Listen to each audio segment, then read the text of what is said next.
In 247 BC, after only 3 years of rule, King Huangxiang of Qin, Ying Zheng, the protagonist of the tale A Rare Treasure Worth Hoarding, died.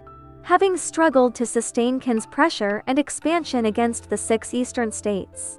His death left the throne to his 13-year-old son, Ying Zheng, who would later become the first emperor of Qin. At such a young age, real governance remained in the hands of the powerful Prime Minister Albue, the man who had shaped the fates of both Ying Zheng and Ying Zheng.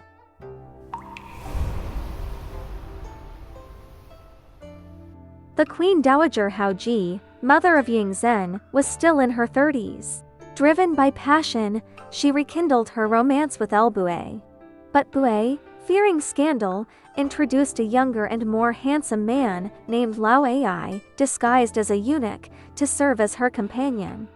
Haoji, enamored with him, fell deeply into this private relationship. To conceal the affair from her son, she moved with Lao Ai to Qin's former capital, Yangcheng, where she even bore him to sons, an utter neglect of her role as Dowager Queen. Emboldened by her favor, Lao Ai grew increasingly arrogant. He went so far as to style himself the adoptive father of the king. At a banquet, drunk on vanity, he quarreled with a senior officer, shouting, "I am the king's adoptive father! How dare you offend me!" Though silenced at the time, the officer later reported the scandal to Ying Zheng. The young king, long skeptical of rumors, now confronted undeniable proof of a looming political crisis.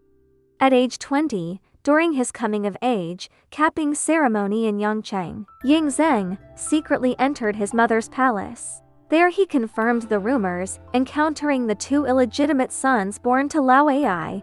Rage surged within him, yet he restrained himself, concealing his fury as he withdrew. When Lao Ai learned that the king had uncovered his illicit liaison, terror gripped him.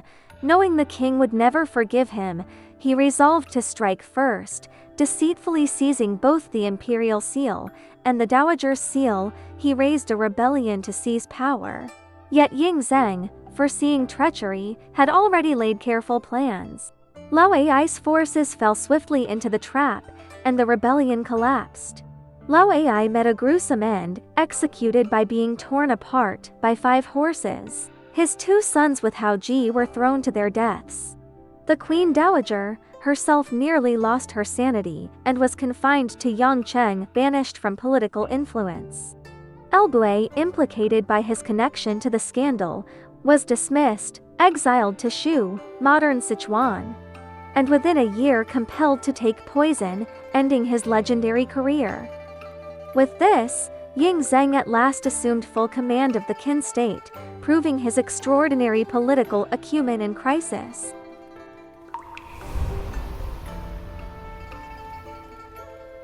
The downfall of Lao Ai and Albue, both outsiders by birth, sparked anti-foreigner sentiment among Qin's nobility. A decree was issued to expel all non-native officials from the government. At this critical juncture, a brilliant man from Chu, Li Si, submitted his famous memorial on the expulsion of guest officials. In it, he argued forcefully that Qin's rise had always relied upon foreign talent, Bai Lixi, Sheng Yang, Hang Yi, Fan Zhu, and many others. He concluded with words that would echo through the ages. Mount Tai does not reject a single handful of soil, and thus becomes lofty.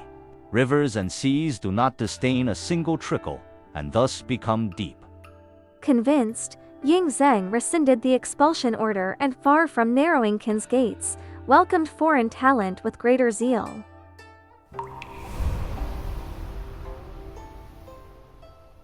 Through the suppression of Lao Ai's rebellion and his decisive embrace of Li Si's wisdom, Ying Zheng displayed not only resilience in crisis, but also vision in governance.